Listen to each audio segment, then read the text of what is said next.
You know, it's so weird that we've gotten used to like outside being empty and not really going outside. Once this actually hits and people start going outside, it's gonna be the opposite. It's gonna feel weird, like seeing so many people back out again, dude. It's gonna be like when Pokemon Go was hyped. Dude, Yeah. that was stupid. That was so was crazy, insane. dude. All right, aloha everybody. Welcome back to another podcast. As you can see, this week we got a very exciting crew, and we got some things to talk about. Yeah, some things to really reiterate on, and some things to discuss overall about the game, right? About RTA, about quality of life things. So, thank you guys for joining me. How you guys doing today? How's everything going lately? You guys doing good as usual? Yep. Yeah. Yeah, chilling. I see Jeff. Your collection is growing behind you. Every week we come back and there's more Pokemon. So soon next week you'll have Pokemon on the ground stacking up for you. I have actually like 4 cases outside, but let's not talk about that. Like I have so many boxes stacked up. Island, my M is missing a capital. So fucking so pain this guy, man. So humbug this guy, man. All right, fixed it. You like that? All right, let's start off with today's topic number one. Topic number one today, gonna ease into this podcast. Quality of life changes. We just had that update recently. Let's talk about it, right? What are your thoughts overall on it and how it actually got released? Do you like it? And what don't you like, right? Can we suggest changes to it to make it better? And furthermore, can we suggest other changes to other areas of the game, quality of life for other areas of the game that you want to suggest as well? But somebody that wants to go ahead and kind of iterate here the changes and how they're enjoying it so far. Anybody? Well, I love Auto R5. Let's say that quickly. Honestly, it's so nice, right? And there's a couple of things that they snuck in that they didn't really tell us. Like you can select all rainbow mons before throwing in storage now, which is insane. Stuff like that was kind of needed for a long time. But Auto R5, man, it changes everything. Yeah, I'm sitting at a. Oh, sorry, go ahead. I'll let I'm Obama sitting go, at a, Obama go, and then Sylent. Go ahead. Yeah, I'm sitting at a solid 90 crystals. So I haven't really like tested the auto auto R5 yet. So, but yeah, the rainbow one thing is nice at least. How about you, It's Sylent? huge. You farm all day. I mean, with Yeah, 90 no, crystals, you can't farm all day. Like you're out. like that's like literally like you go to the bathroom, you come back, and you're out of crystals. Seriously. That's Yeah. poop break, isn't it? Not now. Yeah. All right, go ahead, Sylent. Let's hear your analysis on this here.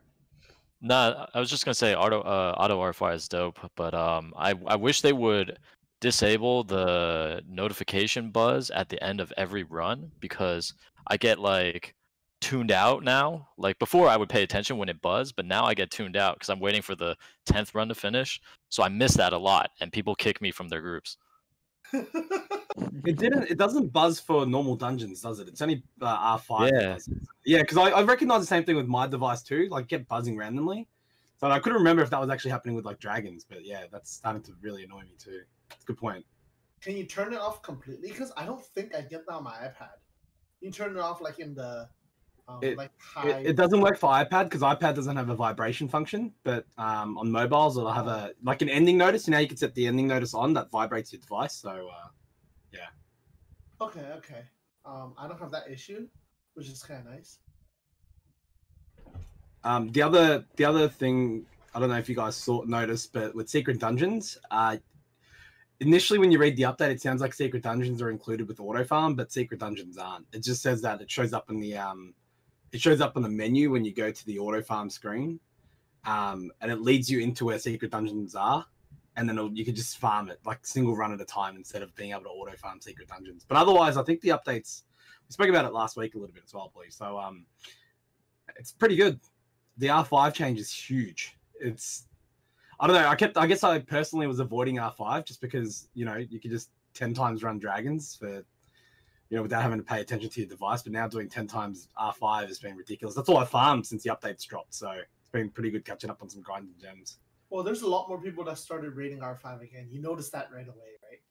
Friends or whatever. That's really huge. R5 is probably still one of your most significant gains right now for most people to farm.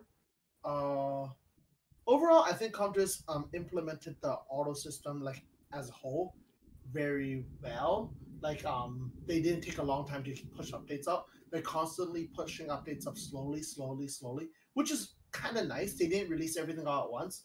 So we're if there's any issues with it, I guess people won't complain as much. But overall, how Comp implemented the whole autoplay function so far has been great. I think it's probably one of the best autoplay systems, and I've played a few other games with autoplay as well. Yeah, I do. I do think that they did a really good job on the auto function. That they are continuing to like update it and like make it better for everybody. So I think that's really really nice. I just sometimes I get a little bit apprehensive though when the community starts asking it for every single aspect. You know what I mean? Like I think the repeat battler is done. You know what I mean? They will make some changes to make it better, but I don't feel like I need to suggest more like, oh, auto TOA, oh, auto secret dungeon, like auto, you know, like auto everything, you know, everything auto, you know what I mean? If they add it, so be it, but I'm happy with what they have now, and I want to focus a lot more attention to like other quality of life things as well, right? Or maybe coming back on some of the stuff that they already have existing first is a major thing for me. So go ahead, Obaba, what were you gonna say as well? Yeah, I was gonna say pretty much the same thing. I mean, TOA, auto TOA has been like the most requested auto feature like out of everything, I guess, because that's the most like tedious thing. But I kind of like that there's no auto for like secret dungeons, because most players don't even farm secret dungeons, and it's like getting a bell or a lure, and it's kind of exciting when you're a new player, and you like see all the pieces that you're getting instead of just pressing and letting it sit for 50 minutes, and you have your Bella. True, yeah, they have to find that balance between, right? Because with more repeat battle system, there's less engagement with the game, which is not actually good in the long run. Like, we just know this, right? Obviously, we want it, but they're thinking from their end, right? And we gotta understand from their end as well what they're looking at, right? They want more people to play the game. In our benefit, actually, it does actually affect us. The less engaged people are in the game, the less people will play it. The less people play it, the less the game will continue to grow or have a player base. And with that, we'll also, you know, lose our own interest as well, right? And have the game slowly, you know, kind of die out. And if you really like the game and you enjoy it, I mean, you don't want your game to die out. So something to factor in as well, right? It kind of affects everything. It's a whole ecosystem, I guess you can say. Yeah, I think overall they did a very good job. I think that you're absolutely right. It is enough now. But let's be honest, we've all been on Reddit. That's not going to be what people are happy about. But honestly, I think if it's a little too much, it does destroy the game. You're absolutely correct. Yeah. All right, let's move on to the second portion of that question there. Any suggestions for the future for this repeat battler as well as anything else in the game? Okay, so one thing I will also say is with this update, I really like the fact that I can put in Rainbowmon and I can put in monsters in my extra storage easier now, right? Click, click, click, click, click, click, click, click, click, and put in. Now, I have noticed, though, that when you're close to max or whatnot, it's not as smooth, right? It doesn't feel the same as clicking for regular, but I'm okay with that. It's not a big deal, right? I'm just so much happier that we can click and put things in. It's just a lot cleaner. So, I don't know if you guys like that as well. And go ahead. Island is very happy about that, I guess, compared to most players. So yeah. I feel like it was something they always kept in their back pocket, that part of the update, because it's something that would have been very easy to implement when Rainbowmon storage first came out. But I felt like they waited until they brought out the new monster storage as well, and made it very tedious to begin with, clicking one at a time. But it seemed like something that was very easy to fix up front. I'm just finally glad they brought it out. Something that I've been just so frustrating sitting there one by one trying to store all your Rainbowmons or trying to store your monsters into the building. But now it's so easy to pull them all out. Like, finally. It's been months in the waiting. Yeah, for sure. Any updates for quality of life in general? This is your time to give the suggestions, right? I really like the Comp2us has been looking at this. You know, that means that they're watching the podcast, they're listening to the community, they're seeing what changes are right and easy to do and make sense, and they're doing it pretty quickly as well. So I want to give you guys the light here to throw your suggestions down for quality of life for the game, if anybody's got any. So I have one. Okay. Now that we have like TOA Hell, I'm wondering if they could like condense down TOA normal and hard, just because like it's a lot of stuff to do. I don't know, like the floors in between, like the 10 every 10 boss floors, if it was just like the mid floor, the boss floor, the mid floor, the boss floor. I don't know. I mean, Maybe. yeah, it would be really easy for them to like make it 50 stages each as well, and just have like a boss floor every 5, and then you just like double the stones for every floor. Just keep the rewards. somehow. Yeah, something like that. Like to me, it's not like I don't know what the answer is, but it just feels like a lot going through 200 floors and then doing TOA hell. Yeah. Yeah, that's true. So, I mean, I could see them doing something like that, like reducing it to 50, right? And like you guys said, just having a boss in every 5th floor. It's true, right? I mean, those dungeons, we majority of the time, we're just autoing through it anyways, right? And, you know, with, like we said, with the introduction of hell, even the newer players, I mean, they're going to get that manual gameplay at some point later on, so they don't have to have the TOA being challenging where they're, you know, manualing it. So everybody just autos right through it. So just double the rewards instead, like double the summoning stones. Instead of 1, you get 2, right? Shorten the stages, keep them the same difficulty, and boom, right? That's fine. Because it's not like a engaging piece of content where if they remove it, they're losing out on people playing the game, right? People just click auto anyways on that.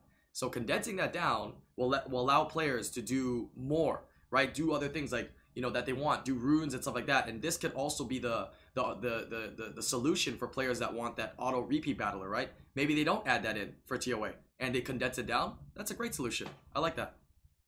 Yeah, and the thing is, even if they like have all the floors, they can still keep all the challenging floors because there's not like that many difficult ones. There's mostly just filler ones.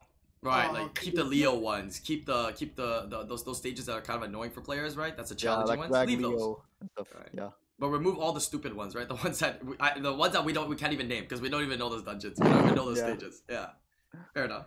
Go ahead, Jeff. Can they like make it where once you have cleared, let's say, TOA health on both sides multiple times, whatever they set it as, and then they just skip to the boss stage every time? Would that be bad? So each month when it rotates, you only do the boss stages. Is it bad to do that? Remove the like farm floors basically.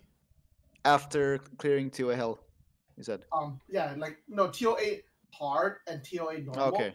If you clear it multiple times, let's say 2 times, after that you unlock that, and where all the stages now from now on the next month, it's just the boss floors. Would that be bad? Mm, I'm cool with that. yeah, that would work. I think it's simple. It doesn't like ruin anything, and yeah, that's what I'm just thinking. And another thing is QOL update. I think the game is due for a refresh, as in like efficient, like make everything more efficient and everything. I think the game does have its drawbacks because it's on such an old setup and everything. Like a refresh for the game. I don't know how they're gonna do it, but they have implemented a lot of QOL stuff that I wanted in the last 2 years, I would say. But I think that if they invest a bit more, like whereas Rune, like think about this, Rune power up is still super dumb. I think it's super slow. It's a waste of time. Artifacts is the same thing. So can we do improvements in sections like that to make the game more enjoyable? Yeah. Just don't give us Centuria graphics if they're gonna do like a rehaul. Yes. yes. I completely agree with that. Yeah, true. So going back to these points here, I think for like the TOA revamp, I really like that. And with that revamp, I also would like to suggest them like some kind of additional incentive for players to do TOA Rush. Now TOA Rush will be a lot simpler. 50 stages, be really quick. Everybody will look forward to that one time a month when it refreshes, and it will be kind of an event, right? For content creators as well as even players in the game to like look forward to that day once a month to rush and really push, right? It could take 30 minutes, 45 minutes, but that during that 1 hour-ish time frame, people are going to rush, and that's when they can get a chance to maybe get a reward, right? A small reward or something like that would be kind of cool, would be kind of nice. I know in the past they probably didn't do a lot of those because they had a lot of people that were hacking, right? And people who were hacking would probably just do it just to get the rewards. So I don't know if that's still an issue right now. That would be the only drawback, and that would kind of incentivize those hackers to try to do it again, right? To just rush, because once they get that slot, they get it. And that month is just screwed, right? People that are actually doing it normally just can't be first then for that month. That's the only drawback with that. But you know what I would like for the TOA leaderboard would be rather than make it like the first to complete, make it who has the fastest times to complete. Make it a little bit different to show how much time it took you to go from stage 100. So from stage 1 to complete 100. So then it doesn't become a we have to be on at the start of it resetting, but it's more so, okay, how quick can I clear these stages and make the leaderboard, and then add a reward to that. Right. I mean, a little bit different. Okay. Yeah, I like that. Okay. Yeah, something with TOA, doing a little bit of a more TOA revamp because you've just done Hell, Comptuous would be great. would simplify things. That's a good quality of life suggestion. Runes. What do you guys think? I mean, the powering of the runes just takes so long, right? We already discussed this. We know they made it faster than back in the day. If you guys think this is slow, you guys don't even know. You don't even know how bad it was. But it is still takes a lot of time. So I'm wondering if they can implement something where it would just take like about a second, right? Maybe 2 seconds, where you click it, it goes ding, click it, ding, click it, ding. That would be better than having it do that power up and it's slow and then ding. You know, something like that would be nicer. And there's no reason for us to be sitting there waiting for it anyways. Right? So it can be more of an instant response kind of thing instead of having that power up meter. You just click, it loads, and it just registers if it went or not, right? Fail or not, something like that will be kind of cool. And it would be a lot simpler, and it would still have the players be there actively doing it. So I kind of like that better than what we have going on right now. Don't you love when, like, every time that white circle comes when you're upgrading runes? It's the worst. Like, every single time. Do you remember when there was a bug when there was double the speed on? That was great. Yeah. That was That great. was the best thing to happen to this game. Like, actually, like, it was so amazing. I remember all the runes were like on turbo, and then once they removed it a week after, it was so depressing because you're so used to the speed. Because they lowered it down to the original speed, now they probably is like half faster. But honestly, rune power up, artifact power up is probably the worst right now out of the most depressing part of the game, because what's more depressing than sitting there, power up a fucking rune you just farmed for artifact, and then it doesn't even roll anything, then you saw it. There goes 6 minutes of your life. I think that's the main thing that I have with the game right now. I think Pat brought it up before, but he said like he'd be willing to pay a set amount for it to insta power up. Yep. Like, Yeah. I know you have to balance that, right? Because like it's, you know, the whole thing is RNG. How many times, you know, how much am I going to spend to get it to plus 15? But I would be willing to pay like a fixed amount at a premium for it to insta power up. And I Right. know like CompuWest tried to get us to like burn our mana with artifacts originally before they reduced the cost. So, you know, maybe that's a way for people who have a lot of mana for them to burn through it. Is just, you know, here it's an instant plus 15, but you have to pay, I don't know, like 20 million. I think that right now there should be a calculation on like what's the average cost per rune for 1 to 15, right? So all they have to do It's is about set, 1 mil. It's set about it with- 1.1. It's about 1 to 1.2 mil, something along those lines. Yeah. To So it'll be, on average. they can literally set it as either a set price or a max amount of go to this, and an RNG number generator just rolls that mana. It could be 900k, it could be 600k. So I think that's very easy to implement because they do have the average cost, right? I do have had runes where it's like 3-4 million, but those are super rare outliers anyways. So I think doing something like that should be fine, and we will probably burn through a lot of our mana because right now in my inventory there's a lot of plus 12, plus 13 runes I did not power up because it takes way too long. I don't want to do it. I don't want to do it while streaming. So that's just another thing as well. I think if they, I mean, I like the idea, right? But that, like, obviously this idea will change the way runes are done, right? We have to agree with that. It's like it's just a totally different way, right? What I think what might be kind of cool is, what do you guys think of this? Instead of having, you know, the 1 time and the 10 times, it's just all 1 time power up. But the 1 time power up every time now automatically rolls 5 in that 1, right? So what happens is it'll draw out mana for that roll, right? Or maybe you can have a second option. It'll draw out mana for that roll, and what it will do is it'll roll 5 times, right? And it'll be like, you know, it'll show you at the end of that roll X circle, right? And the circle hit on the 4th one, so it'll only charge you for 4. So it would be 4 or 5 power-ups in one go, and that way it keeps the power-up kind of that same feel and animation while being able to do multiple rolls in one time, right? So it's like 5 rolls at one time instead of like doing 10 ones. It's 5 rolls at one time, and it could hit any of those, right? And of course, it only takes mana for the ones it goes up to. I've seen other games have that before as well. Okay, I'm okay with that. If it's something Thing is, I feel like even though I'm also annoyed by how long it takes, I feel like they kind of need to have some of the parts in the game which are like this, especially now that there's auto farm and stuff. Okay, But thing is, keep I this think they could QOL. make they can make like especially like 12 to 15. They could up the price and up the chances. But I still like how it is like up to plus 12 right now when like rolling a rune. Because you're still like engaged for quite a while watching a rune to plus 12 that has potential. I think that's important. 12. Yeah, I think so too. It's I think really rune engagement's needed. I think the simple changes they could introduce to it would be doubling the speed of animation for the upgrading, and maybe introducing like a soft pity. So if you fail a certain amount, your rate of upgrading goes up. We all know the rate's relatively low at the top point of it. So ideally, just making it faster, and the more fails you get, it just compounds your chance of upgrading over time.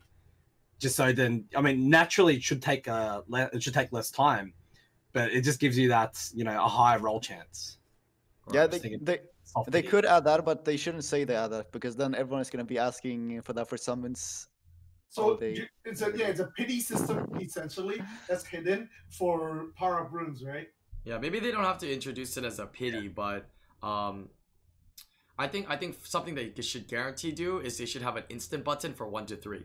Because that's a fixed cost and that's never changed, right? So give me a button for 1 to 3. That's first off. I think that's like a no-brainer. Like, you guys should incorporate that. That saves like a lot of time out of people's lives. Because 1 to 3 it's a fixed cost. Like, you've already made it a fixed cost. So let's go ahead and 1 to 3 it instantly for 1 button. Secondly, after that, the only other change that could maybe do that is, you know, without changing the system in terms of their probability and how much mana expenditure it takes for somebody to power up, is they could increase the price of powering up and then just double the rates or something like that. That would also inherently, you know, decrease the amount of time it would take, right? And they could do that from 12 to 15, right? Instead of affecting people up to 12, it would be 12 to 15, where they would double the cost, but then it would also double the rate. So it's the same but different, you know. On average, you're still going to be spending the same. The only issue is the barrier to entry will be higher in the amount of mana required to attempt a power up. So that would be a downside to it, but that would speed it up as well, without changing the system too much. So. Yeah, that's why I thought that was the best way to go about it as well, because from 12 to 15 you're not like getting any rolls anyways. Right. So it doesn't really like give you that gratification. I agree with that, because it is true. It's really exciting to see 3, 6, 9, 12 when you rune hits, right? But I guess it's just recently I've been stuck at 9 to 12 on artifacts for way too long. So just power up the middle, I guess, the speed power up in general, and 12 to 15 and 1 to 3 could be instant. Right. Is that too much to ask for? Yeah, so the only players that will be affected maybe are some of the early mid-game players who can't always get that threshold. It takes longer for them to get that threshold of mana to pay, but I don't think it's gonna be very bad. I don't think it's gonna be that bad. So something that they can look into there. I think we just gave like 5 various ways to do routes that actually is pretty good. Like, they could go any of those like routes and it would be kind of interesting to see. So that's good. We gave some good suggestions there, but rune power-ups definitely would be nice. Would be nice to what we got out of it would be nice to, you know, decrease the amount of time it takes to do there, but we've also learned that, you know, having it still there is important. So hopefully the Coptos can take that in and make some changes with that as well. So, any other quality of life changes that you guys were bugged about that want to add in as well to discuss?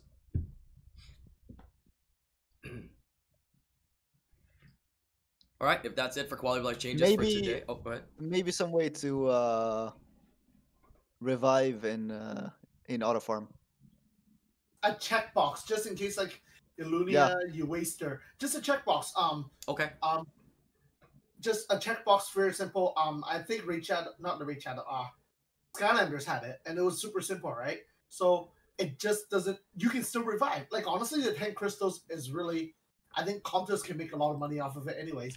Do you want to revive on white? Because I'm running a super fast comp, and everybody who runs a decently fast comp has a chance to fail. I'm running a under 1 minute comp in Illunia, but I never click auto. You can tell people in stream, I was always like, why don't you click auto? I'm like, in the off chance that 1 or 2% it fails, I do not want to waste that energy. So yeah, I do agree with Obama on this one for sure. I like that. Yeah, especially for Illunia. I like that. Like, if you want to refresh, like let it revive for you automatically. I like that a lot. That's a good one. I mean, people are gonna like that as well for like if they have a pretty safe Giants team and they just want to keep on farming instead of having like that first run fail and then they waste all their time. So the checkbox would be, you can either choose, do you want to revive or just continue if white or continue if you die, right? Like, you don't even need to use the crystals. They have that in Skylanders. Yes, Skylanders. Lol.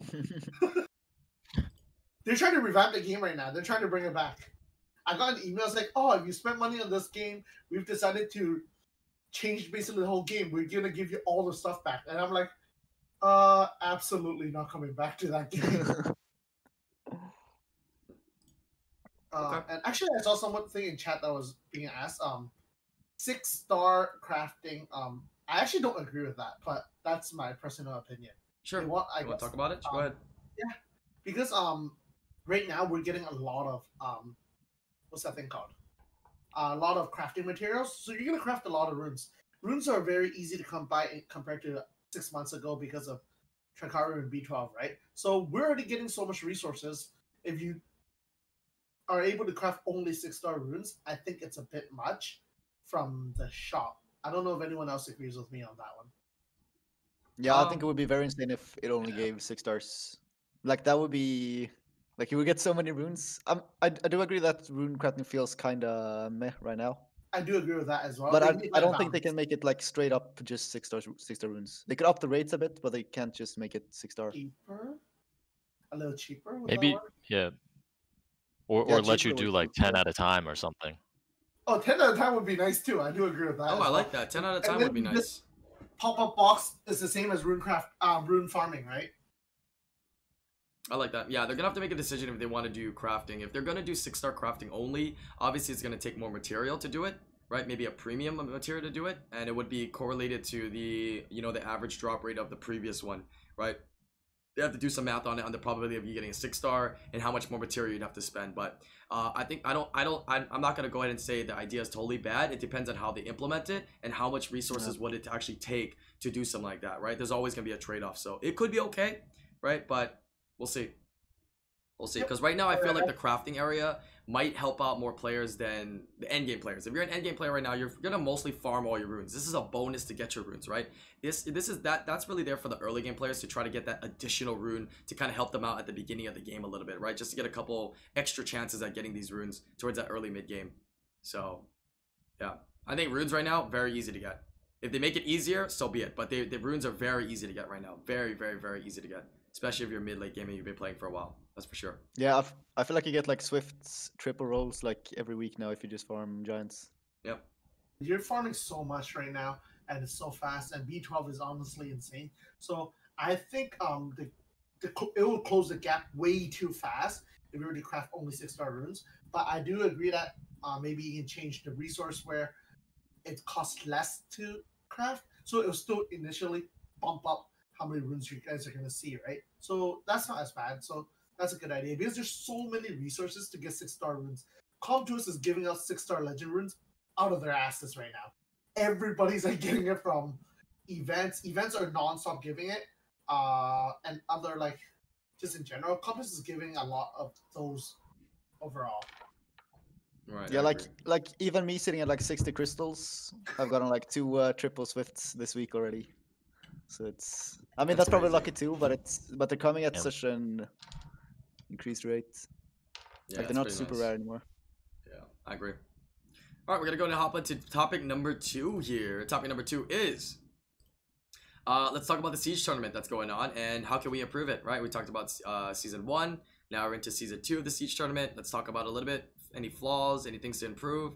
Lucky, I'll put you kind of, to start off this and kind of talk a little bit about it and give us some insight of what's going on and what are your thoughts?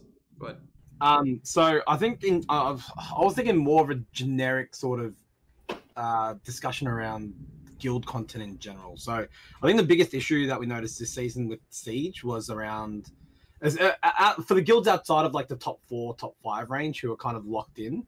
For all the other guilds that are trying to compete or try to get into the tournament, the point system was so tight that, you know, a brand new guild starting could not climb to even Guardian 1 this season. If you made a brand new guild at the start of the season, you would have finished C3. So, like, new guilds starting up could not catch up because they got rid of the whole skip a first week of Siege and then match your ranking to, like, C3 or G1. They got rid of that. That system doesn't work anymore. But I think in general, like, the way the point system worked made it very hard to find out who the true top 20 guilds are for tournament. So it made it very hard to, you know, it all comes down to RNG in your last week with your matchups to see if you secure a spot in the tournament or not. So I think they need to probably revisit how they're doing the current point system because a lot of guilds right now are very incentivized to play for second place. And I don't think that's the right mentality to really have in Siege. You want it to make it competitive and you want to try and make every guild play for first place. Otherwise, you know, let's say if we match into SSA and another guild that's slightly lower ranked than us, we don't want to push SSA because we're opening ourselves to the other guild just to get knocked down into third place. So what can we do? What do we have to do then? We're kind of forced our hand to attack the other guild and then go for second and let SSA sweep the board 2 hours later.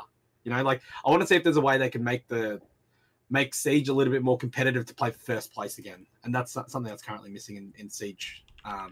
Just because it's smarter to play for second to secure your rank. Would it be better if it was just 1v1 the entire season? I think it would be to a certain extent. The concern is then around the timing, because I know a lot of people at the moment have a hard time trying to do a one-day siege, especially when like the competition is really in that first like 4 or 5 hours. And if you can't commit to the first 4 or 5 hours, which I know for a lot of people are like work hours, so then how would they be able to kind of adapt it? If they made it a 2-day 1v1 siege, maybe, but then does it feel like it's dragged out because you only got, you know, the front towers you could see, then wait an hour. It just makes it feel like a bit longer. I think the 1v1 is good the way it is for being a one-day siege. So I was trying to find the right balance of how do you... I think the main thing they need to change in general is just the way the points are earned right now. Because in some cases, finishing second will get you anywhere from like plus 12 to like plus 15 points, which isn't too far away from getting the same amount of points as coming first.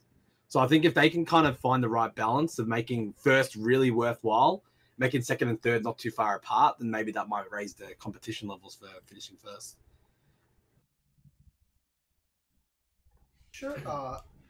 Sylent and I are both have been on the end where we're basically we're let's say the best guild in the fight. Like we're number one out of both of them. We're playing for second, dude. It happens so often that we get like our ass shafted by either 2 guilds or 1 guild. It's pretty interesting to see. For Siege, I have not too much comment about. I just do it for the sake of doing it for the guild. But I really don't like the hours for Siege. I know it has to be a standard time for most people, but for me, I'm at work. I can barely do Siege, so I guess that's the shitty part for me. That's my only complaint about Siege. One thing I would like to see for the tournament especially would be that they have to like force you to make different defenses. Like you can only have 5 of one set of defenses. Yeah.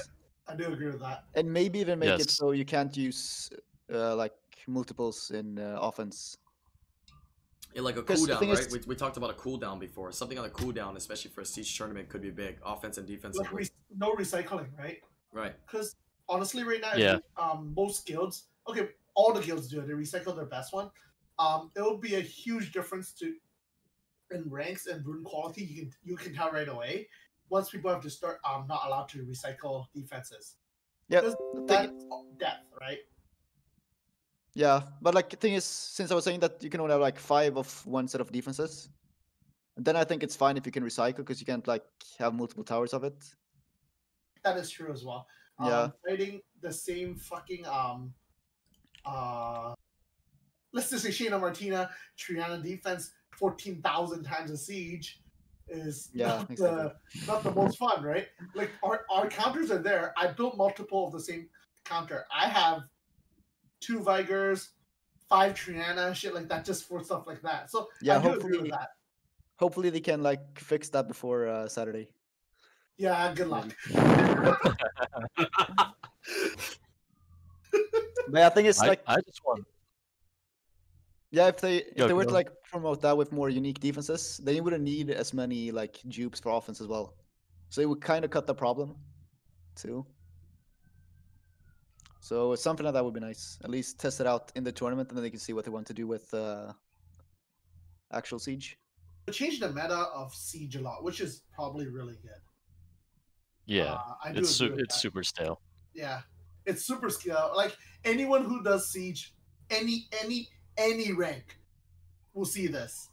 It's the same fucking defense. It's Kuman Vigor +1 for 40 matches.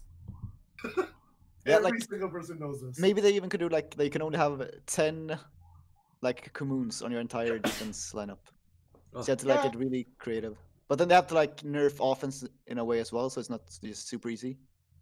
Yeah, but something like that would be cool. I think there needs to be a cooldown, like we discussed here on the defenses, because you know it feels like Siege. I mean, when you're talking about Siege, it has to be so many different factors involved, right, to be the champion. And right now, it just seems that it's just based upon who is more there and ready. More, you know, more than like the variety of different defenses and innovative defenses and offenses being used to successfully win the war, right, or to win the siege. Because everybody's just using the same defense, refreshing it. It's just who attacks faster and attacks the right one at the right time. That's it. You know what I mean? And I'd love to see it. That's nothing wrong with that. But I'd like to also see the in addition of innovative strategies, right? Different units being used in there. And there's no incentive or there's no way that, you know, players are going to be doing that right now with the current system.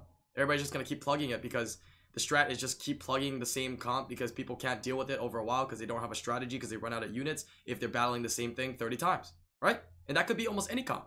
Any comp you put in there that's decently strong, you're going to run out of answers to eventually, and that's what wins it. So it's just weird. Just weird to have that as the, you know, that style of the whole siege thing. So they need to figure out a way to that.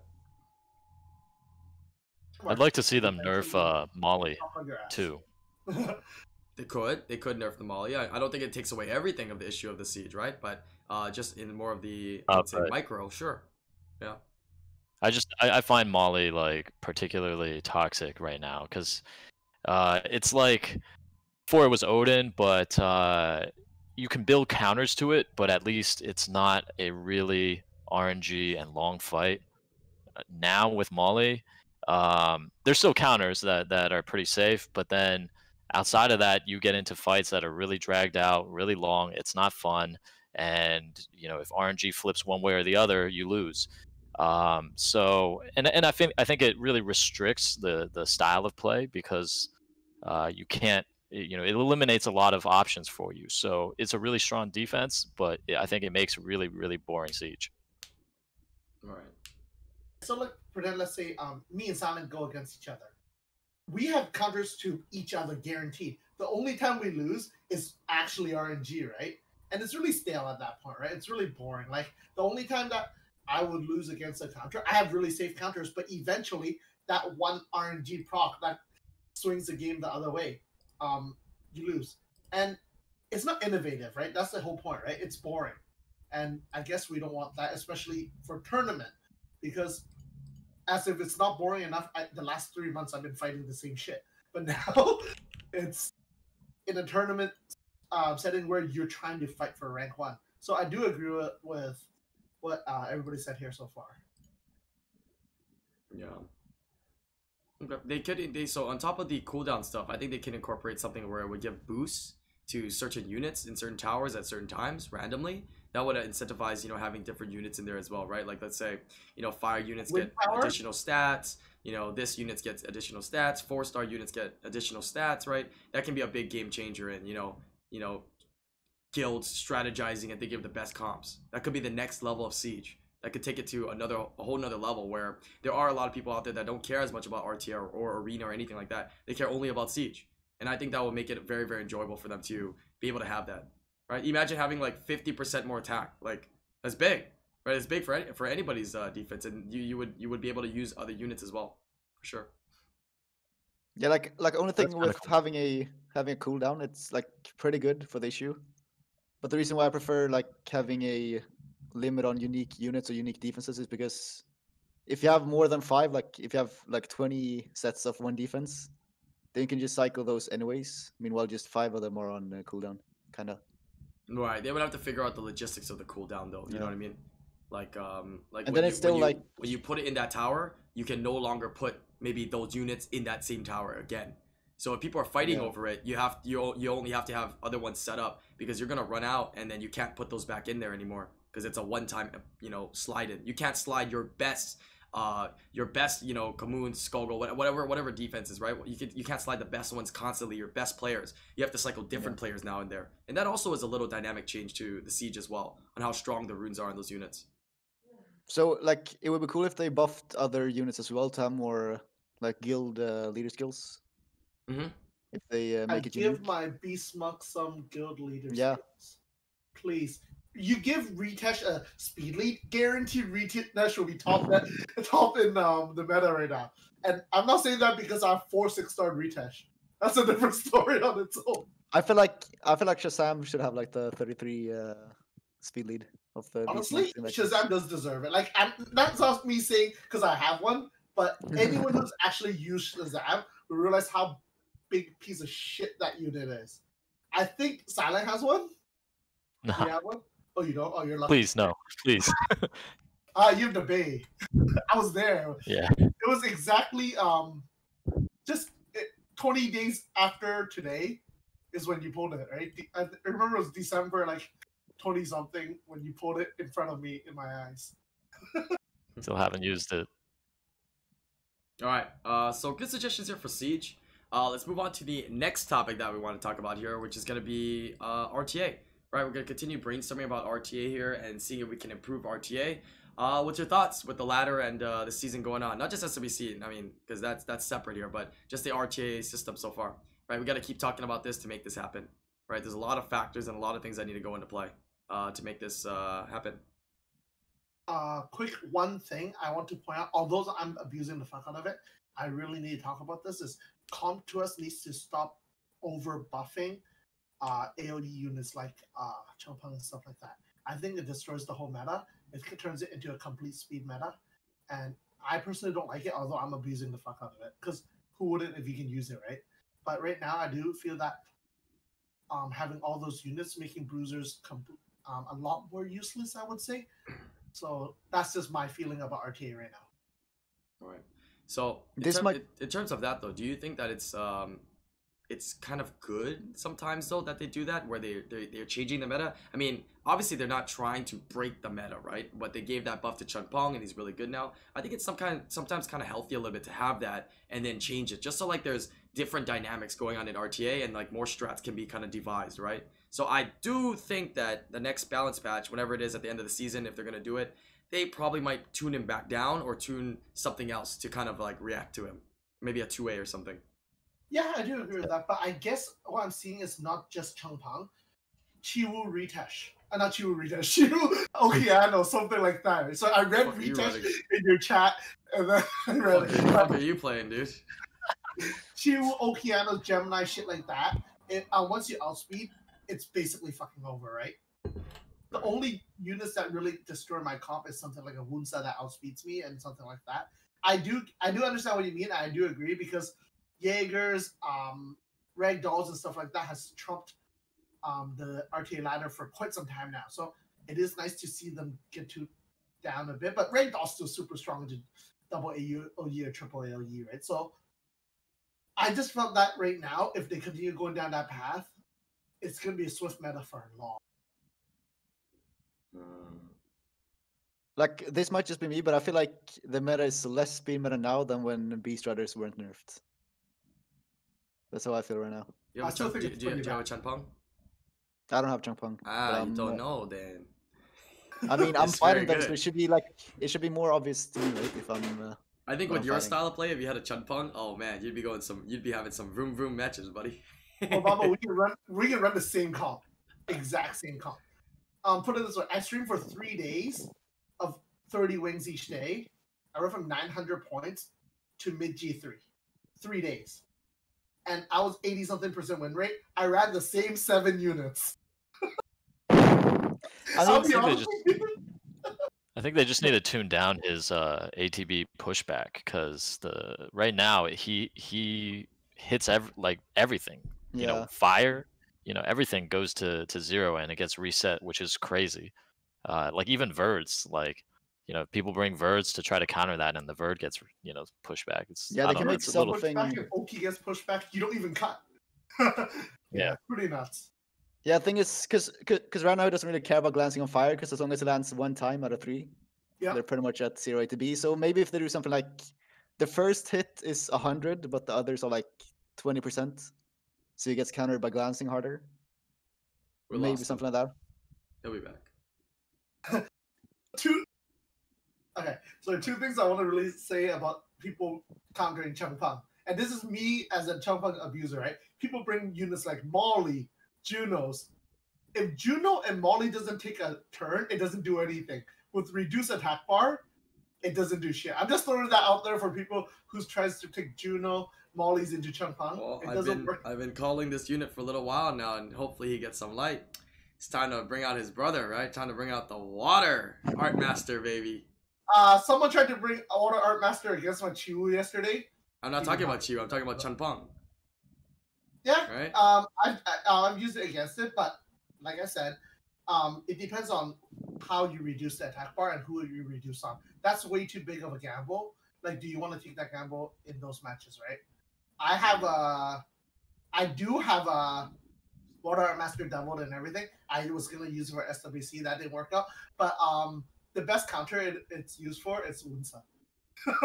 Like, one thing that I would say is that like Changpeng, if the player has Changpeng doesn't have Chi on his side, it's not that scary, to be honest.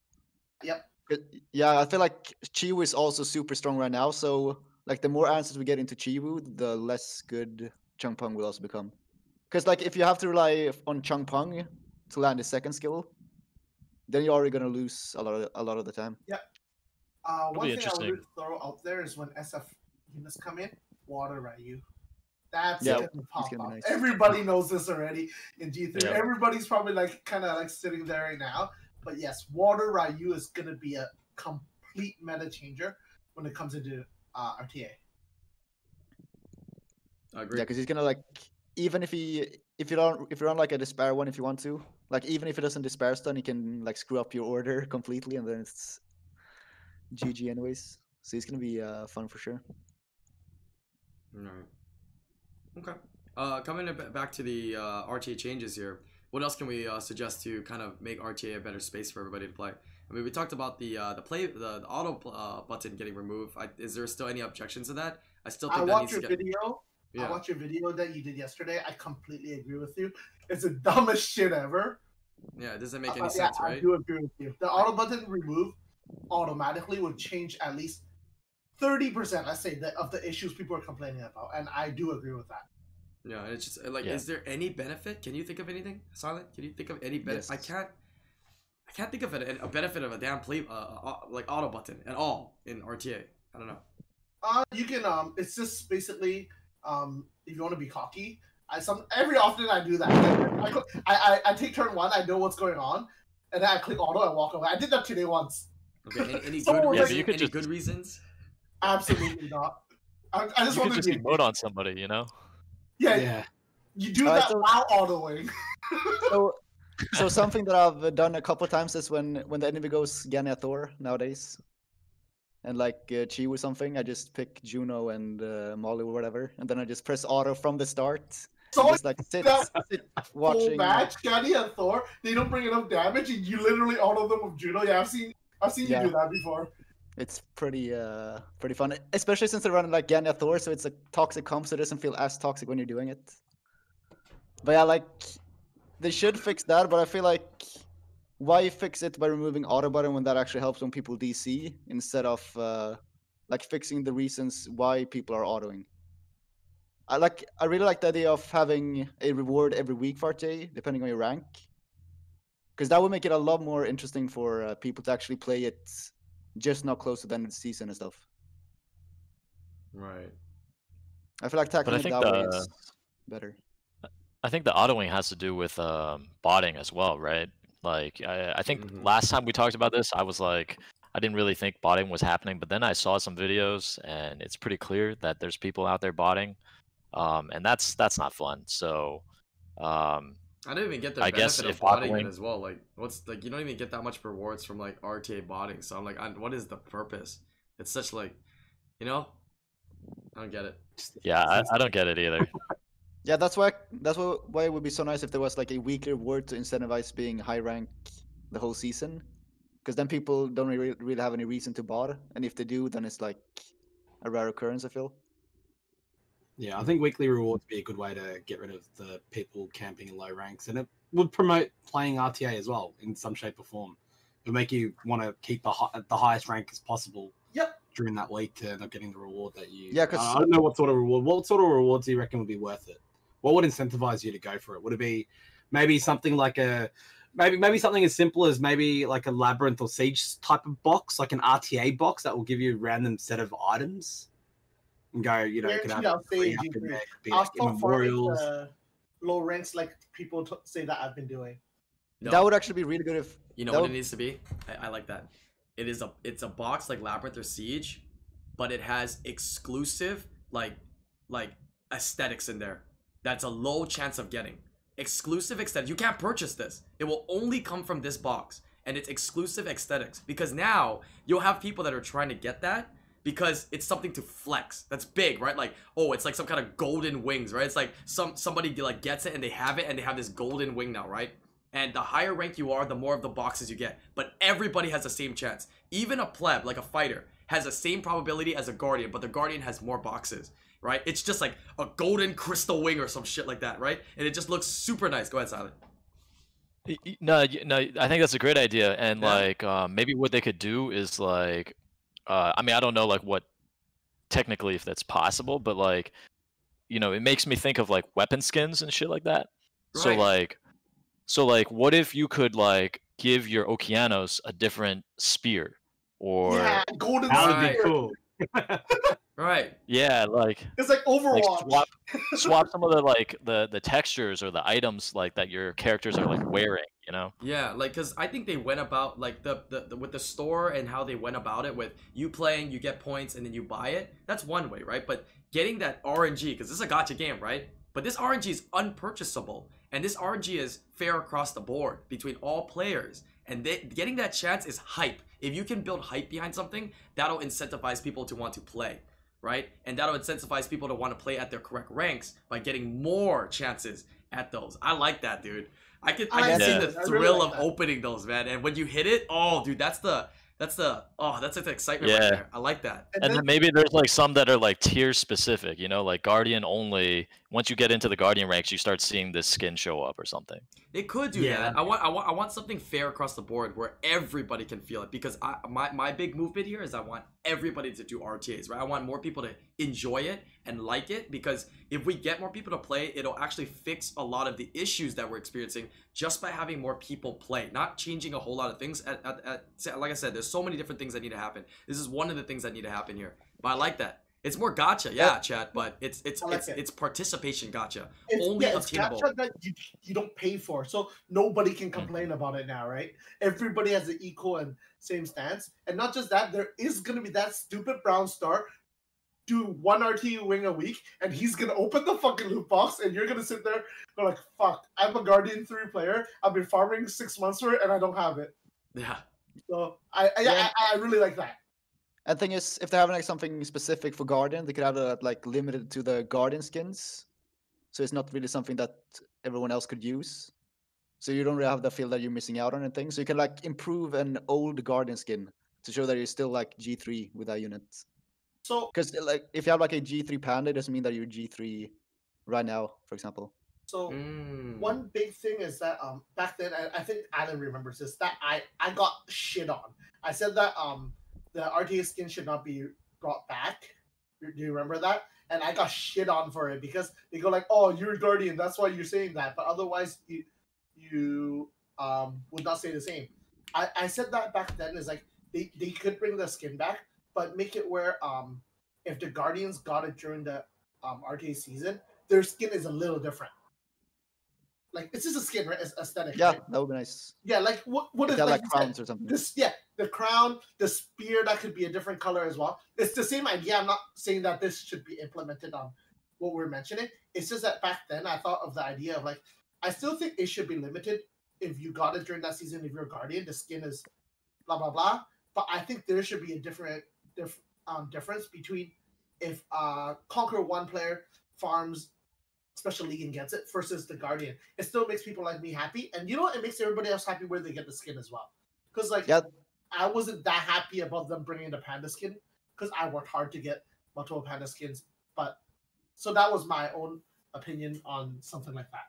Yeah, because now players will work towards this every single week, right? To get this box that we're talking about here.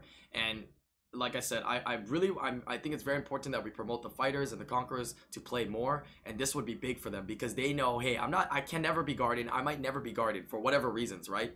But I could still get this cool item that these Guardians are getting. I can flex it. And that's something that they want. Like that's something that we don't think about a lot, but a lot of people like to flex. The game is flex, right? Obviously, you see people flexing with money, right? They buy a bunch of packs, but there's a lot of other different areas and ways to flex, and that's a big aspect. So I'd like to see that, man. I want to be tilted when I see fighters walking around with a damn skin that I get $5 a week, but they get like 1 and they got it. Like that's fucking awesome. You know what I mean?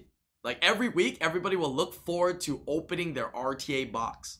I think that'd be awesome. That'd be really, really awesome. But I need it to be fair for everybody. I don't want them to do the tier things. They have enough things in that game, I feel right now, that are segmented by tiers. I want something generalized and just the same, right? The same how Mystic Scrolls are. Everybody's Mystic Scrolls are the same, right? It's that chance of that dopamine hit. And I really want that. So I really want to advocate and push that aspect of it, though. While this yeah, is and being made. the thing is, I don't think it doesn't really matter if there's anything tier specific, but it just has to be random with like cool rewards, because then there's like always that question for botters, like what if? So they have to get those rewards kind of. Yeah. So I'm not gonna bot at all. So we got suggestions on like the weapon changes, right? We got suggestions on some kind of like crazy looking wing. Another suggestion with the introduction of their auras is some kind of special aura, right? You know now when you're doing RTA that hey that guy right there just got his like crazy entrance aura, right? It's like all the monsters appear and then all of a sudden that one unit's like bang, dang, dang, or something like that, man. That would look so epic. That would look so freaking epic. So what about this? Like, if you have, you know, in Siege when you have like your Siege backgrounds, what if you can have like your half of the battlefield in RTA, like a specific way? That like could be something else. desert Like or all these different things could be drops. cool. Yeah, that's cool. That's cool. And that would be so cool. So much. I think that's super cool. And like, so each half of the battlefield can be different. Like you have your transmog and then the enemy has their transmog. I like that. And it's like different every game. So every game doesn't feel the same, even though like the meta might be the same. So like that would be small. Like at least it's visually different. Right. I think this is a big step in the right direction. I like this. This is I really it's a big change, right? I could see a lot more participation in RTA, for sure. I'll be honest with you. Oh, sorry. I was just gonna say I had a really random suggestion around how to preserve RTA skins. So, like for the people that earned their skins versus people buying the skins in the future, is maybe giving some sort of distinguishing through the weapon of the character. So, like having it have like some sort of special effect around the weapon itself, like maybe making it stand out a bit more. Maybe having flames come out of it, like something that makes it just a bit more of an oomph factor than what it currently is. Like when it does a basic attack, there's a bit more about it. There's more aura around the weapon itself, makes it stand out a bit more compared to someone that's just got a basic skin that just looks like a standard weapon. Something just make it look a bit different to what it is right at the moment. I completely agree with you. As long as you give me that difference automatically, I'll be very happy about it. I would never complain about it as a player. And I actually never thought that flex thing you guys talked about. It's always in the back of my head, I guess, but never really thought it would affect me. I'll be honest with you, with the new SWC logo I got, I said, okay, dude. Okay, dude. Relax, dude. Screw this guy over here, dude. Look at him flexing. All right, go ahead. Right now, I speak in chat. It's a different text color. It's a logo beside me, and you're like, what the fuck? How did you get that? Whatever. I always go like, I think the game's bugged. I'm not too sure. It's super fun to play with right now. Like I'm enjoying it so much right now. We're all getting flexed on right now. Yeah, we are. He's low key flexing, dude. Give me this for 1 year. It's gonna be gone. You earned it. You earned it, man. You played well. You earned it. So you should flex it. But you know that. But that's exact feeling with that. You know, the ability to flex, right? So all these things could be a part of this loot box, this loot opportunity, right? That is literally, I think, for Contuous, if you want to talk from your end in terms of business perspective, you're always wondering how you can have more people play the game, more activity. This is a big boost in activity, and that's your big gain, right? Might not be monetary, but it will be big in the long run to preserve the player base and to grow the biggest aspect of the game, in my opinion, which is, you know, the RTA aspect. That's what people work towards and play towards. And for people to realize that, hey, I can play it and I don't have to be a guardian, I don't have to be at the top to enjoy it, is great. So I think this is the first step, right? More activity. And then after that, we have to come into, you know, more balancing and more matchmaking issues and, you know, things like that that will come into play as well. But one change at a time, right? If you sit there and you look at the issue and you just get overwhelmed by all the problems, nothing's gonna happen. You're not gonna do anything. So we just have to keep working at it here and take it one step. It's a good one. I like this one a lot. Yep, I really like it. I really like it, and it'll incentivize all the players to be at their respectable rank, right? That's the main thing. I think that will change a lot of the issues that people are having that we see on Reddit or other like complaining areas that they're complaining about. I just go back to Reddit because it is fucking Reddit. Let's be honest. All right. Yep. All right, I'm gonna move on to topic number 4 here, which is kind of open discussion. We can keep this going, or if you guys have anything else you wanted to add to talk about anything that we've already talked about, right? It can be any topic you want. We got about 5-10 minutes here. There seems like to be a real vaccine now. I don't know if everybody saw the news this morning. Oh yeah, that's It's pretty fucking big. So I do want to talk about this. Yeah, let's do it. Moderna has a vaccine supposedly 100 effective against the most critical like cases. Wow. So they're gonna go through testings, and if I recall correctly, December 12th or 13th is when the FDA and also the other people will give back a report on if it's gonna be mass produced or not, which is huge. Wow. Where did it derive from? Do you know? Like where did it start? Right now, well, so FDA has been already sent the stuff, and also the EU. I don't know what the EU one is called. I was reading it this morning. Because there was like 2 potential candidates, right, that had high like effectiveness. One was derived from the US and one was from like Germany or something, where they found something that had like good effective whatever. I'm just figuring out which one this was now. It's Moderna is US biotech firm. We came out. Oh, so they figured it out in the US. We. Wow. NA finally. And they finally won something. I'm like, hey, that's big. Hey, that's a W for NA, baby. Hey, first to come up with a vaccine that's worldwide, baby. Hey, finally, dude. Doing something here. But yeah, it's actually pretty huge. I saw it this morning. So I ended the stream earlier at fucking 10 a.m. and the fucking podcast was at 1, right? So I didn't end up sleeping. So I just was reading news on like general stuff, watching the stock market, but. Yeah, seeing that made me really happy because I know sooner or later we can all reunite, which is fucking meetups huge, and SWC, and man. I'm also really happy that that NA gets this dub because I know they need this vaccine more than a lot of others. I mean, you I guys have to can get all that be like stuff, Australia and have 0 cases like we do at the moment. Fingers crossed it stays that way. We've had 0 cases in my state now the last month. Yeah. Amazing, because I'm watching videos right now. You know, people in Taiwan has had 2 full-on raves. Like people are like, I see people at NA are like, yeah, these people are fucking dumb because they're having raves and shit. They're all gonna get COVID, and then a month later they have a second one. It's like 0 cases. Taiwan has 0 fucking cases. Yeah, Taiwan is doing really, really good. They probably did the best out of any country. And I heard something about like they're not a part of like that group, the United Nations or whatever it is. So they kind of did everything a little bit on their own. So that's pretty crazy. Taiwan did really well. Taiwan did really well. So it's been incredible to well, not incredible, but they did such an amazing job. And watching them through a glass window does suck because they're outside carrying their life because day-to-day activities are so important. And I'm just reading NA News Twitter about all the sad stuff that's happening in America is really fucked up. So this is a huge step. So I'm really excited for this. Yeah, SWC baby this year. I need to get outside. Yeah. You know, it's so weird that we've gotten used to like outside being empty and not really going outside. Once this actually hits and people start going outside, it's gonna be the opposite. It's gonna feel weird, like seeing so many people back out again, dude. It's gonna be like when Pokemon Go was hyped. Dude, that was stupid. That was so crazy, dude. I've never seen so many people out ever, dude. It's like when you turn on the light when you go to your kitchen and there's like cockroaches. They're all out, dude. That's what it looks like with Pokemon Go, dude. It's fucking nuts, bro. We've got that happening here at the moment. It's so weird. Like everyone's out and about now, and we're getting to the point where like masks aren't really mandatory anymore. That's crazy. Places. Yeah. We haven't had a case for about a month, as I said before. We haven't had a case for ages, so it's been kind of things are normalizing, and it's really strange to see.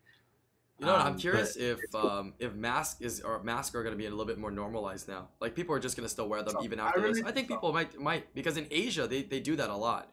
right? Just like, when you're sick or you're kind of not feeling super well, you kind of wear a mask, right? I think, I might actually consider still wearing masks when I go out too, even after this whole thing's over.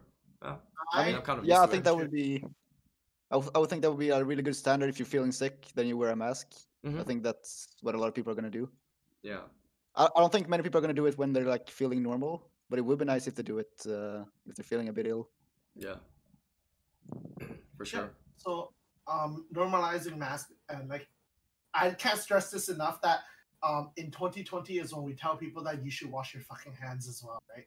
Yeah, dude. Like, I think personal hygiene went tenfold this year, more than any other year. Like, I started showering every other day instead of like every other day. So it's been nice. Nah, I'm just fucking with you. Yeah, so personal hygiene, people just giving people their space as well, which is really important. I feel that I really like that. Generalizing a lot of those stuff, and it's good practice. I really do feel that. Yeah. It's good. It's nice. All right. Any other topics you guys want to bring up as well? I will announce one thing though. Go ahead. Obama. I mean, the thing is, like, we don't know how much personal hygiene went up, right? Because a lot of people are at home, and when you're just at home like all day, then you might just sit in your underwear for like a week straight, never shower. Is that what you do? No, that is not what I do. He's talking from I mean, experience. who knows? He's talking from experience right now. You do, sir. Yeah, he's talking from experience. This is exactly what he's been doing. I mean, that's my ritual every time I'm on podcast. I do that for a week, and then I come on here. Make sure he looks clean for the podcast, right? Yeah. Oh man. Just a quick announcement here for those of you guys into Pokemon though. Pokemon Week is happening next week. It's gonna be pretty exciting. Pokemon Week is going to be for 7 days with some of the biggest content creators, like Pokimane, XQC, Mizkif, Trainwreck. They're all gonna be opening up one vintage box every And single like day. IslandGrown. And IslandGrown. I'm not opening up a vintage box. I'm not What do you opening up a mean? vintage box.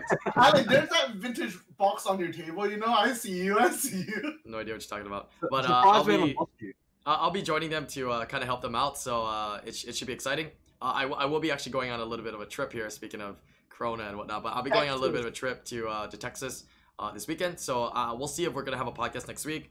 Hopefully we still can. I think I'll have a setup up there, but we'll see if we still do a podcast, just as a heads up. But definitely, if you guys are on YouTube, look forward to it. It's going to be big on Twitch. It's going to be crazy. I mean, if you ever want to see any crazy Pokemon openings, that's the chance. 1 box a day.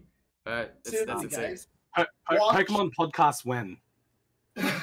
With who? Who's interested in doing a Pokemon podcast? I'll do it. I'm already so invested. Right here. Here's our Pokemon podcast. We have an open discussion podcast, right? We can dedicate 10, 15 minutes every time.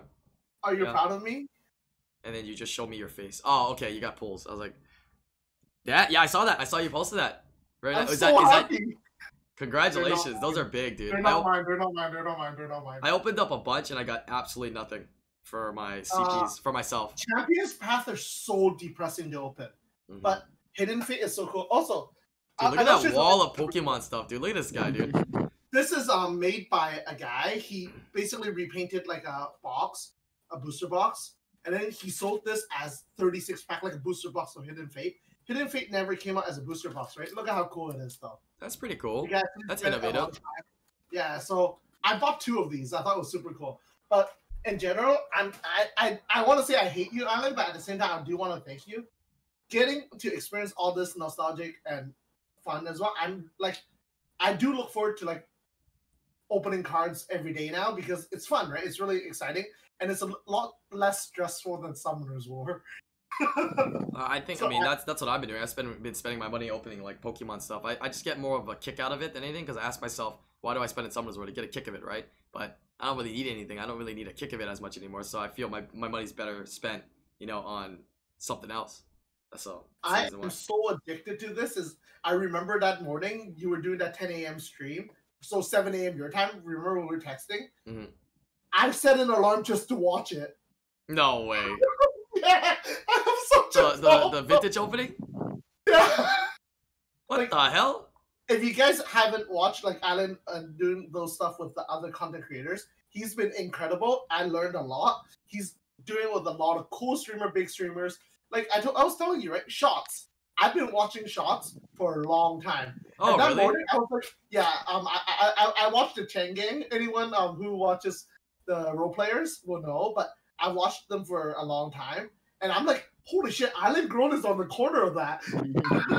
Yeah. Yeah, a lot of the GTA guys have been hitting me up. They're cool. They're really cool. I might be doing some GTA content in the future as well, like pretty soon. So it should be pretty fun. Oh Yeah. wow, Island on Only Pixel. It should be fun. Overall, honestly, I have to commend Island on how much work he's putting in, how many hours he's fucking streaming. He's not skipping out on Summoner's War content. He's still doing both. He spent hours. Like, there's days that I text Island, he's like, I've been up for 17 hours doing all this shit. And remember, guys, after the camera turns off, Island doesn't go to sleep. And most of us don't. Most of us still have a lot of shit to catch up, whether it's emails and work. And I commend him for pushing this hard. And honestly, a lot of us said we're proud of you, Alan, for how much time you've put into this. And you hear this? This is the same shit I get from my wife before she asks me for something. What the fuck do you want, Jeff? You want some Pokemon cards, bro? Or you want me to send you some free shit, man? All right. I know that there's a catch. Nobody says this kind of shit to me without a catch, dude. What do you fucking want? Okay? Tell me what you want. You know I got you, bro. All right? You know I got you. Just tell me what you want, Jeff. Tell me what you want. I just really enjoy the content, right? And the content I'm really happy about. And like, you see how much time I'm even investing into it myself because I love it. It's straight up a passion, and I'm glad a passion of yours that you've been doing for so many years. It's like Summoner's War, right? Now also translate into success in streaming or everything else in the future as well.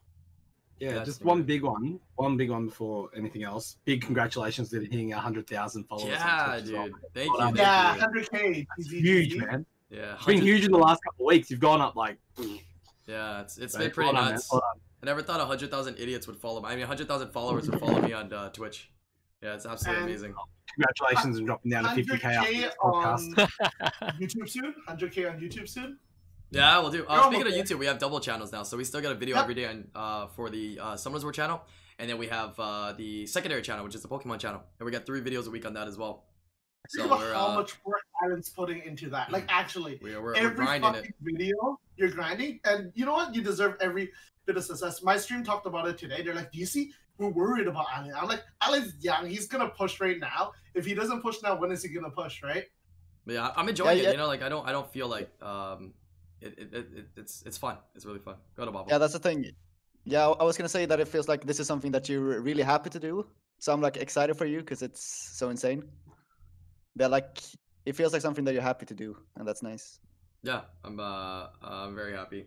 But just for the viewers out there as well, you know, don't think that I'm, you know, gonna forget about Summoners War. Summoners War is still, you know, a game I play and I enjoy, and we're still making content. And if anything, actually maybe more innovative and even better content in the future now.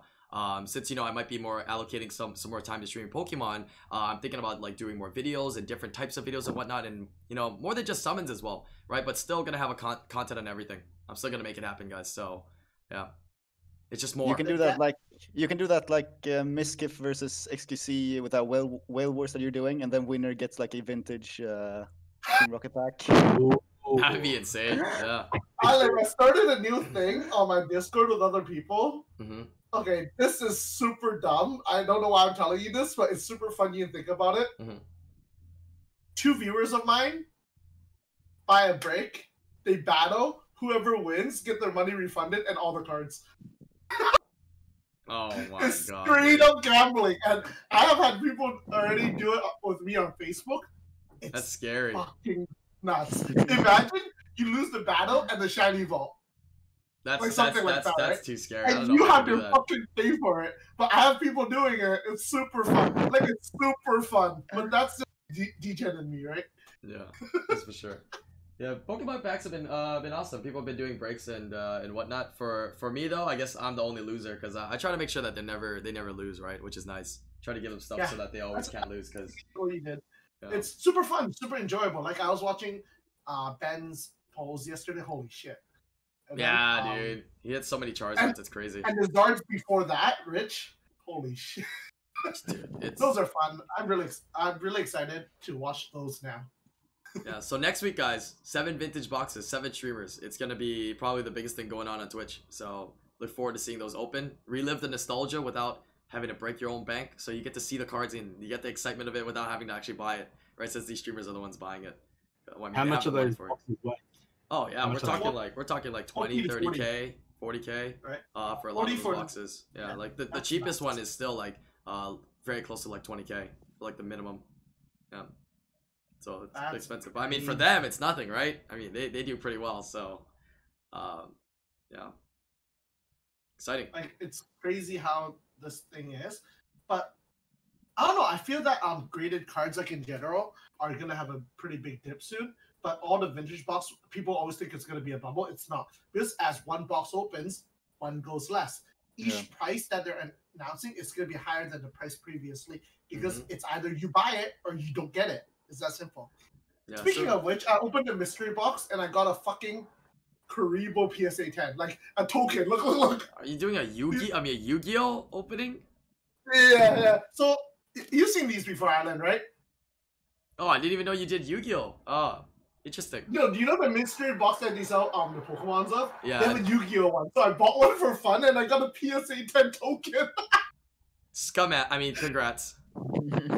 Absolutely not. But I think it's just super cool. I just enjoy the gacha feeling, obviously. I'm sure you guys know this already. Yeah, so I would say this vintage stuff, man, whatever prices you're seeing these boxes at now, I mean, you're going to look back at this in like a couple of years and you'll be like, damn, that was cheap compared to like what you're going to see the boxes at. But if you're talking about modern boxes are still going to be around, same price. You can get it for $100, couple $100, right? For the modern stuff. It'll always be like that. But it's just this vintage stuff. That's the hardest thing to touch. And it just doesn't go down.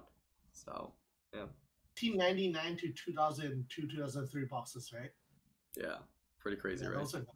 It's insane. Like, every single box that gets opened, it's one less. Sooner or later, it's going to be gone. Yeah. I told you should get one. You're waiting so long. The last time I talked to you, the prices have changed quite a bit since the last time you talked to you. Yeah, so Alan's been trying to get me to get a vintage box, but I understand. I have no gain. I have no gain from this, by the way. Like, stocking all these guys' boxes, I don't charge them a finder's fee. I'm just helping them out. So Alan is literally helping me out. It's just that I haven't been able to wrap my head around it because, like I said, I have money in the stock market. That makes more sense for me so far as ROI or whatever. But I know for a fact, 5 years down the road, Alan's just gonna text me, haha, told you, you fucking idiot. Like, honestly, let's be honest. And there's a lot of things in life where miss opportunity, right? So I will eventually probably get one, but maybe right now is not the best time unless I find a really, really good deal. Well, you're already investing in something, right? You're already in stocks. It's just don't leave your money too long in the bank, guys. Like, just do something with it, right? Figure it out. Get somebody to help you out and figure out something. Some kind of, like, it's not financial advice here, but just have your money make some money. Don't let it sit in the bank.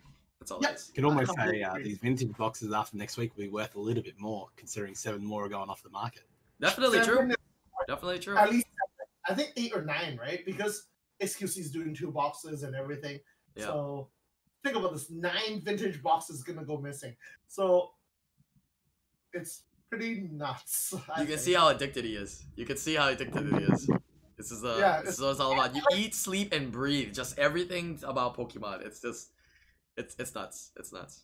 But anyways, thank you guys for joining me on today's podcast. I do like these little discussions here. So I mean, if we want to incorporate some Pokemon discussions at the end of the podcast or anything random, right? We talked about vaccines and whatnot. I think that'd be great, right? We still uphold our, about an hour of a podcast, and then maybe 15-20 minutes of like something, random, just to talk about current events or daily things would be kind of cool, right? And incorporate it into all their different lives here. But thank you guys for joining me on the podcast today. I'm gonna put the links to all their channels down below. Everybody streams here except for this guy, Sylent, but maybe in the future he will. But until then, I'll see you guys on. Oh, actually, make sure you like, subscribe, and leave comments. I read the comments. Comtos reads the comments. Please leave those comments down below, and let's make some changes. Let me know about your thoughts about this RTA stuff. Let's make this happen, right? I really want to make RTA a lot better for everybody in the entire game. But all right, I'll see you guys in the next live streamer video. Peace out, YouTube. Thanks for having us. See you guys. See you guys later. Subscribe to the second channel. Subscribe. Oh yeah, subscribe to the second Pokemon YouTube channel. I'll put it down below. All right, bye.